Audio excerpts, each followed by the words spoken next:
Well, are New Mexico veterans suffering so medical staffers can fatten their wallets? That's a big question right now, and that's one that one of our state senators wants to find out.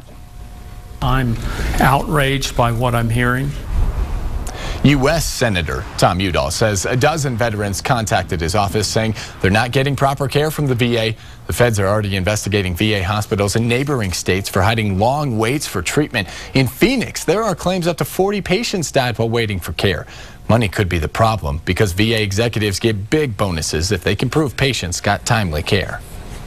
The idea that you could have a bonus system that goes so wrong that you have veterans being hurt by the waiting list that they're on, you know, something really needs to be done to take a look at that bonus system, and I think we're going to do that very soon.